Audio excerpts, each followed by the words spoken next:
क्या बात है सर, आज बहुत खुश नजर आ रहे हो। हाँ, बैठ। इतने दिनों से मेरे सिर के ऊपर जो नंगी तलवार लटकी थी ना, आज उतर जाएगी। मैं कुछ समझा नहीं सर। तावड़े, आज इकबाल पसीना के घर पे अन्ना पिल्ले अपने आदमी को लेकर अटैक करेगा। पृथ्वीराज सिंह की बीवी और बहन को मार देंगे। जब बीवी और बहन मर जाएंगी तो सारा पृथ्वी अपने आप ही सुसाइड कर लेगा। मेरे साथ टेंशन खत्म हो गया रे। समझा तावड़े? सर, मुझे थोड़ा घर जाना है। क्यों? फोन आएगा ना? आया था ना? जाओ। Thank you sir.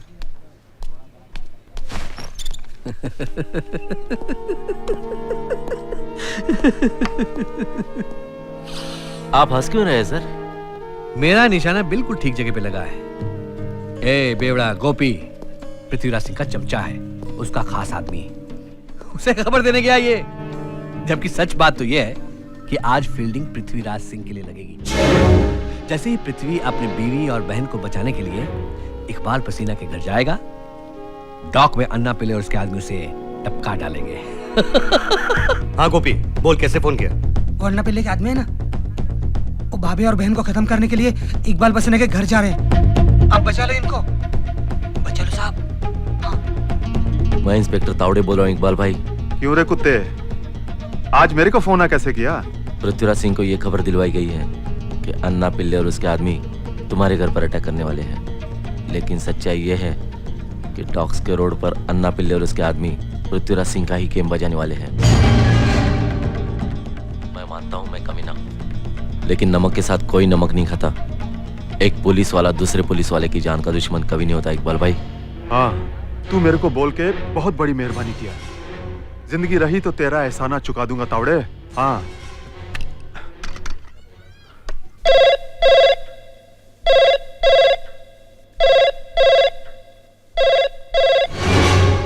चलो मेरे साथ।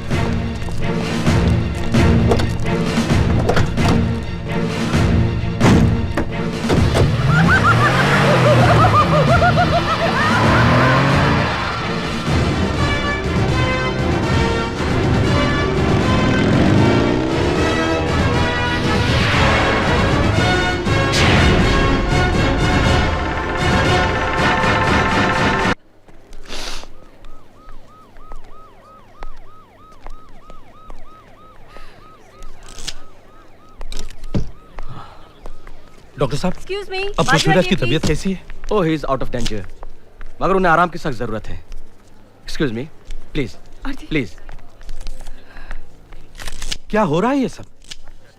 बाबूराव देशमुख अपने बेटे की रक्षा करने के लिए इतना नीच काम कर रहे हैं। पृथ्वीराज सिंह पर गोली चलने का मतलब है इस देश में नेक, निष्ठावान और ईमानदार लोगों के लिए कोई स्थान नहीं है। बाबूराव देशमुख ने प्रजातंत्र पर आघात किया है, आघात। अरे मुख्यमंत्री होने का मतलब यह तो नहीं है कि वो अपने स्वार्थ के लिए इतना नीचे गिर जाए कि लोगों को उन्हें इंसान कहने में शर्म महसूस हो। वाह यादव जी वाह, जवाब नहीं तुम्हारा। ए बस रे, किसी बात को पॉलिटिकल रंग देना तो कोई तुमसे सीखे। मैं तो बेवकूफ हूं, पिछले 3 साल से इस स्टेट को चला रहा हूं। मुझे इतनी अकल नहीं है कि मैं उस अफसर को मरवाऊंगा जिसके पास मेरे बेटे का केस है। क्यों मुझे बदनाम करने पर तुले हुए हो? तुम्हें कुर्सी चाहिए ले लो, मुझे कुर्सी से कोई लगाव नहीं है, लेकिन एक बेकसूर बच्चे के बाप को बदनाम मत करो। मैं चीफ मिनिस्टर हूं, इसका मतलब यह तो नहीं कि मेरी फैमिली की तरफ मेरी कोई जिम्मेदारी नहीं है। संभाजी राव, जय हो। तुमने जिस तरह से पॉलिटिकल माइलेज के लिए मेरे बेटे का इस्तेमाल किया है, उसके लिए मैं प्रणाम करता हूं। मेरे पत्रकार साथियों, अभी अभी संभाजी ने मेरे बारे में जो विचार व्यक्त किए हैं उन्हें जरूर छापो, लेकिन साथ ही यह भी छापो कि अगर 24 घंटे के अंदर अंदर एसीपी पृथ्वीराज सिंह के हत्यारों को गिरफ्तार नहीं किया गया तो मैं पुलिस कमिश्नर और होम सेक्रेटरी दोनों को सस्पेंड कर दूंगा। मुझे वो हत्यारे चाहिए, जिंदा या मुर्दा। Good evening sir. Good evening. आप ही हाँ सर, पृथ्वीराज जी के डॉक्टर हैं? हाँ सर। मैं उन्हें मिल सकता हूं? हाँ सर, आप उन्हें मिल सकते हैं, sure, but please don't disturb him. Thank you sir. इसके बारे में आप क्या कहना चाहते हैं? बहुत होशियार और चालाक आदमी है ये। कैसे हो बेटे? पता चला कि अन्ना पिल्ले ने तुम्हें गोलियां मारी। हाँ, होशियार है। दाईं तरफ। मैंने उसको बोला था तेरे को जान से नहीं मारना। एक बात का ख्याल रखना, वो स्टेटमेंट 2 दिन में मेरे को नहीं मिला तो यहाँ तेरे साथ तेरे पूरे परिवार का पोस्टमार्टम एक साथ करवाऊंगा। समझ गया ना? चलता हूँ। और क्या कहते हैं वो हाँ, take care. Side please, side हो जाइए जरा प्लीज।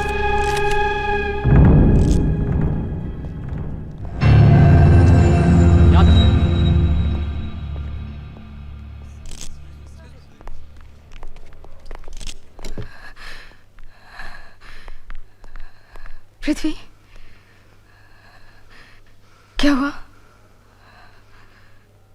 क्या हुआ बेटा? क्या कहकर गया वो? धमकी देकर के कह रहा था कि वो मेरी पूरी फैमिली को मार डालेगा।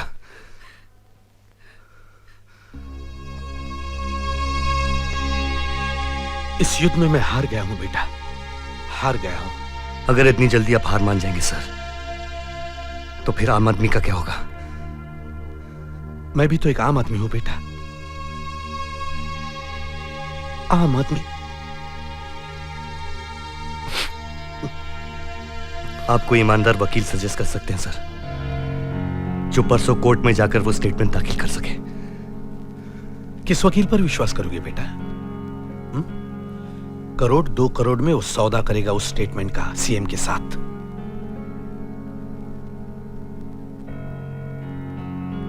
एक काम हो सकता है, जिस दिन कोर्ट में चार्जशीट दाखिल होगी मैं तुम्हारे साथ चलूंगा। सर ये सोल्यूशन नहीं हो सकता सर। एक मार्ग है बेटा, एक मार्ग है। ये स्टेटमेंट मैं खुद अदालत में ले जाऊंगा। इसमें तो आपकी जान भी जा सकती है सर। मैं चला गया तो क्या होगा बेटा? जब तक तुम्हारे जैसे लोग इस देश में मौजूद हैं, संभाजी यादव को शहीद होने में कोई दुख नहीं होगा। चिंता मत करो बेटा, मैं तुम्हें वचन देता हूं, जब तक मेरी सांस चल रही है मैं उस लड़की की स्टेटमेंट अदालत तक पहुंचाऊंगा, जरूर पहुंचाऊंगा। ये संभाजी राव अगर हरामी है तो मैं उससे भी बड़ा कमीना हूं। मीडिया का खेल संभाजी को बहुत भारी पड़ेगा। मीडिया थूकेगी संभाजी राव यादव पर। आज बोलती बंद कर दी कुत्ते की। साहब, संभाजी राव यादव आपसे मिलने आए हैं। साला मरेगा नहीं कुत्ता। नाम लिया हाजिर, जा बुला उसको। जी साहब। साहब, ये संभाजी का इस वक्त आने का मकसद क्या हो सकता है? बहुत चालाक कुत्ता है वो यहाँ गार्डन में घूमने नहीं आया। वो इतना कमीना है कि फालतू में अपनी अर्थी पर भी नहीं लेटेगा। नमस्ते नमस्ते। कैसे हैं बाबूराव देशमुख जी? मुझे बैठने के लिए नहीं कहेंगे बाबूराव जी? अरे तेरे को तो तेरी माँ के पेट से ही कुर्सी पे बैठ के आना चाहिए था रामी। मैं नहीं बोलूंगा तो नहीं बैठेगा। बैठ बैठ जा। शुक्रिया। मातम मनाने आया? मातम मनाने नहीं आया हूं, मैं आपसे चर्चा करने आया हूं। इस गरीब बेचारी जनता को और ज्यादा पीसने का क्या अर्थ है बाबूराव जी? तो तू मुझे समझाने आया है? अच्छा बोल, क्या पिएगा? दारू, ठंडा के चाय? आप जो पिएंगे वही मैं ले लूंगा। साला। हाँ कदम। Yes sir. 2 कप चाय भेजना मलाई मार के। Okay sir. बोल किस लिए आया? देखिए बाबूराव जी, आपके पास 90 एमएलए हैं। आपने सारे प्रयत्न कर लिए लेकिन 11 एमएलए खरीदने में आपको सफलता नहीं मिली। तो तू क्या 46 एमएलए लेके सीएम बनेगा? मैं ये कहना चाहता हूं बाबूराव जी कि अगर मैंने अपने 46 एमएलए को लेकर आपको समर्थन दे दिया तो क्या आप मुझे डिप्टी चीफ मिनिस्टर का पद दे सकेंगे? साला कैसे रंग बदलता है रे।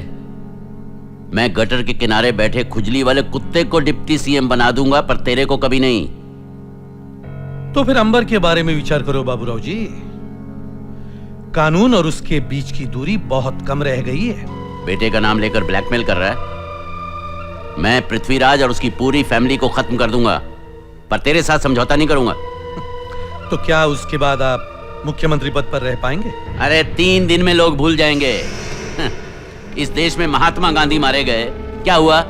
बड़े बड़े नेता टपका दिए गए, क्या उखाड़ लिया जनता ने?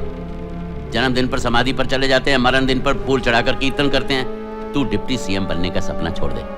बाबूराव जी, आप मुख्यमंत्री पद का इतना मोह क्यों रखते हैं जो जनता 2 साल के बाद आपसे छीन लेगी? जरा सोचिए बाबूराव जी, अगर हम दोनों की शक्ति और विचारधारा एक हो जाए तो न जाने कितने वर्षों तक हम दोनों मिलकर जनता की सेवा करते रहेंगे। साला तू पूरा सुअर है, गू खा के रहेगा। तू एक बात बता यार, तेरे को डिप्टी बना के मुझे क्या मिलेगा? सिर्फ मेरी कुर्सी बचेगी ना, मेरा बेटा तो लटक जाएगा। नहीं बाबूराव जी, आपका बेटा मेरे लिए राष्ट्र की संपत्ति है, उसकी सुरक्षा की जिम्मेदारी मेरे ऊपर है। ये देखिए, ये उस लड़की की पुलिस फाइल की जेरॉक्स कॉपी है, उसकी स्टेटमेंट के साथ।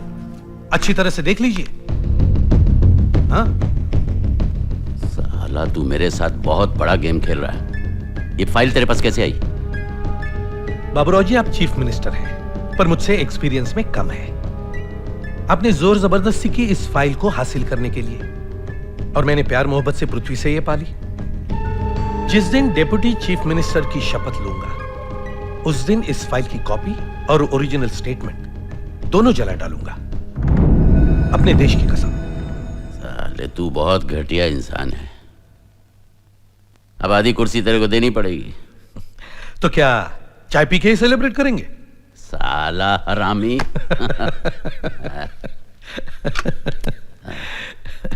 कदम। Yes sir. चाय कैंसिल, एक ब्लैक लेबल 2 गिलास भिजवा दे, चखने के साथ। दोपहर में पियेंगे सर।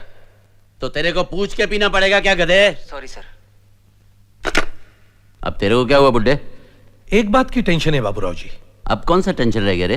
पृथ्वी पर हमला करने वाला अगर पकड़ा नहीं गया तो पुलिस कमिश्नर और होम सेक्रेटरी दोनों को डिसमिस करने का दावा किया था आपने मीडिया के सामने। उसका क्या होगा? तू बस दे।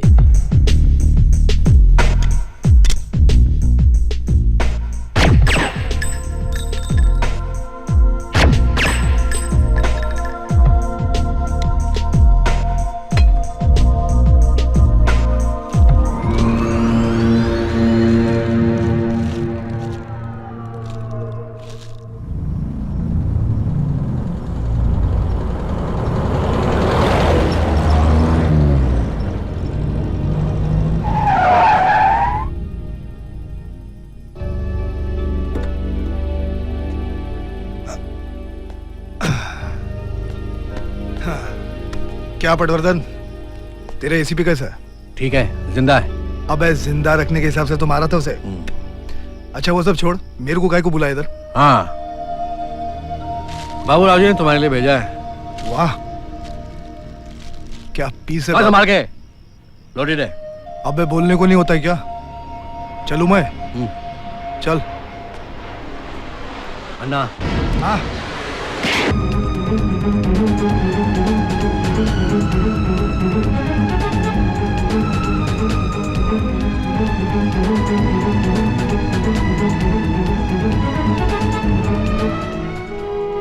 क्या हुआ अंजलि?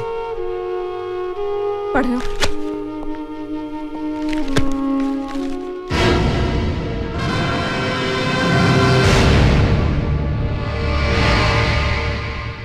नहीं पृथ्वी, आंसू मत बहाओ।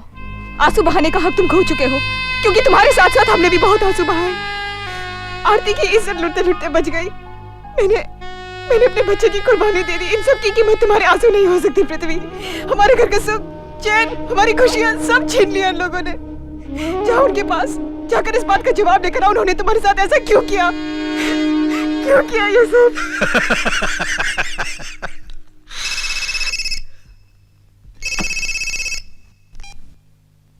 हेलो, उप मुख्यमंत्री संभाजी यादव बोल रहा हूं। मैं पृथ्वीराज सिंह बोल रहा हूं। हाँ बेटा बोलो, तुम्हारी तबीयत कैसी है? क्यों किया तुमने ये सब? देखो देखो देखो बेटा, मैंने जो कुछ भी किया तुम्हारे भले के लिए किया है। मैं समझाऊंगा ना तुम्हें। हाँ सुनो बेटा, मैं समझाऊंगा तुम्हें। हाँ? तो समझाओ। नहीं देखो, ऐसे नहीं। मैं और बाबूराव जी दोनों मिलकर तुम्हें बताएंगे। पहले तुम ठीक तो हो जाओ। नहीं, मैं आज ही तुमसे मिलना चाहता हूं।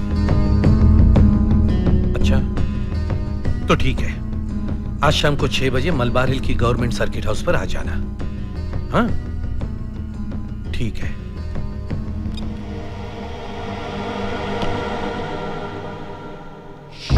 क्यों, पृथ्वीराज सिंह का फोन था?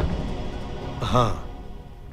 ये साली ईमानदारी भी बड़ी घटिया चीज होती है, नहीं? अब उस सुअर का गुस्सा भी ठंडा करना पड़ेगा। अब क्या करें, समाज की सेवा करने का झंडा जो उठाया हमने, बंबू कभी कभी तो लगेगा ही, क्यों?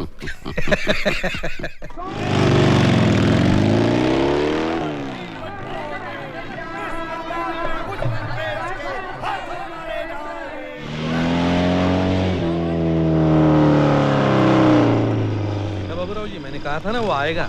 आओ पृथ्वी बेटा, आओ। ए, दरवाजा बंद कर, किसी को आने मत देना मुझड़।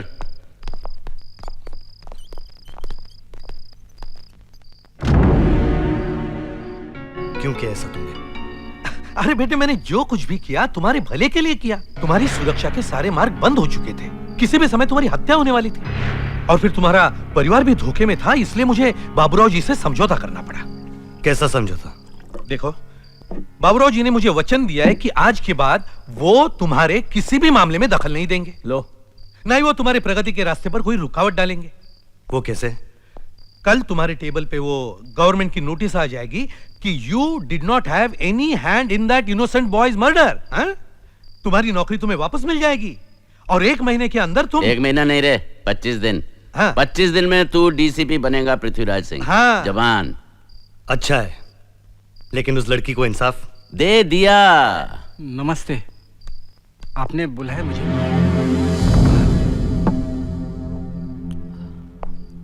बाबा, आप इधर? 25 लाख दिए हैं इसको, 25 लाख। हाँ, और 10% का फ्लैट वर्सोवा में, in the heart of the city. बाबा, तुम भी?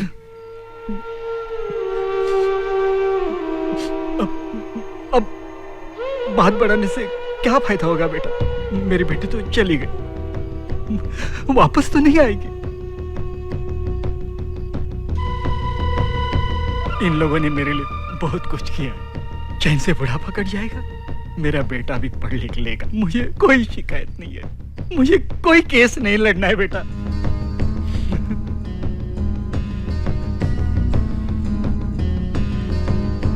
शाबाश, जाओ तुम। अच्छा पृथ्वी, तू भी छोड़ दे अब इस केस को, माफ कर दे इस लड़के को।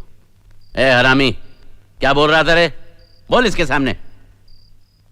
सॉरी सर, लाइफ में किसी इनोसेंट लड़के का रेप नहीं करूंगा। तुम लोगों ने मेरा मजाक उड़ाने के लिए बुलाया यहाँ? अरे नहीं बेटा, नहीं। देखो बेटा, हम प्रैक्टिकल हैं। आज हजारों रेप हो रहे भारत में, कौन पकड़ा गया है? एनीबडी है? तो फिर तुम क्यों अंबर के पीछे पड़े हो? अरे गरम खून है, गलती हो गई उससे, अब उसे सुधारने का मौका तो दो। क्यों? देखो, तुम्हारे केस से असेंबली डिसॉल्व हो जाती, फिर इलेक्शन।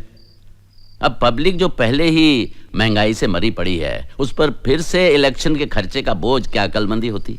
हाँ बेटा, अगर एक मामूली केस की बलिदान से इस देश की जनता का बोझ कम होता है, तो ऐसे समझौते में क्या बुराई है? What is the harm in it? क्यों? बेशर्मो, तुम्हारे जैसे लोग जब तक पावर में रहेंगे, इस देश की तरक्की कभी नहीं हो सकती। तुम देश का उद्धार करोगे? अपने बारे में सोचो पृथ्वी बेटा, अपने बारे में सोचो। बिल्कुल ठीक बोल रहे हो तुम, मुझे भी तुम लोगों के जैसे सोचना चाहिए। मेरे हाथों में पैसा हो, गाड़ियां हो, मेरी बीवी के पास ढेर सारे गहने हो, यही ना? अरे वही तो हम तुम्हें समझा रहे थे। लेकिन मैं अपने जमीर को क्या जवाब दूंगा? अपने आप को आईने में कैसे देख पाऊंगा मैं? मेरा जमीर मुझे धिक्कारेगा। अरे जिस लड़की का बलात्कार हुआ, जब उसके बाप को कोई दुख नहीं है, तो फिर तुम क्यों अपने दिमाग की वो परेशानी बढ़ा रहे हो? हाँ। ये आत्मा की पुकार, जमीर की आवाज, ये सब किस्से कहानियों में होता है। हाँ। आज इसका कोई अर्थ नहीं है। तुम्हारा जमीर मर गया है, मेरा नहीं। आज मैं जो करने जा रहा हूं, उससे इस देश के सिस्टम में कोई फर्क नहीं आने वाला है, ना ही इस देश से भ्रष्टाचार जाने वाला है। मगर पृथ्वीराज सिंह पूरी जिंदगी सर उठाकर जिया है और हमेशा सर उठाकर जिएगा। और आज मैं बड़े गर्व से कह सकता हूं कि मैं तुम्हारी इस गंदी सिस्टम का हिस्सा नहीं हूं। मूर्ख हो तुम पृथ्वी, मूर्ख हो। आज दशहरा है और आज के दिन रावण को जलाया जाता है। और हम इस युग के रावण हैं। हाँ? हाँ, और इसीलिए तुम्हें जलाना जरूरी है।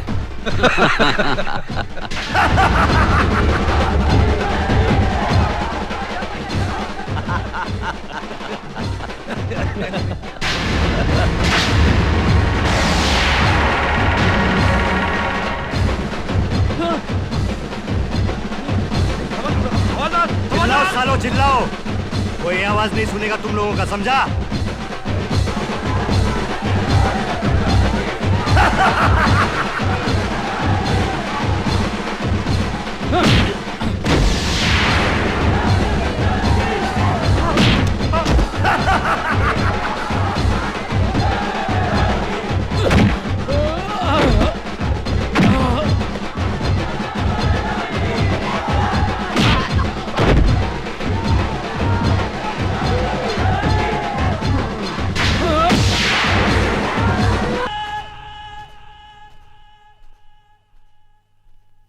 ये थे जनता के इल्जामात और मुल्जिम पृथ्वीराज सिंह की सफाई। अब वक्त है आज की कार्रवाई पर जनता के जज बीवी राव के फैसले का। इस अदालत को पृथ्वीराज सिंह से हमदर्दी है, लेकिन उन्होंने कानून अपने हाथ में ले लिया है, इसलिए मैं उन्हें निर्दोष करार नहीं दे सकता। नहीं, पृथ्वीराज सिंह निर्दोष है। पृथ्वीराज सिंह बेगुनाह है। हाँ हाँ, वो बेगुनाह है। गिल्टी। हाँ हाँ, पृथ्वीराज सिंह निर्दोष है। बेगुनाह है। छोड़ दो। Order, order. पब्लिक की भावनाओं की कद्र करते हुए हम सरकार से दरख्वास्त करते हैं कि इस केस को सहानुभूति की नजर से देखा जाए।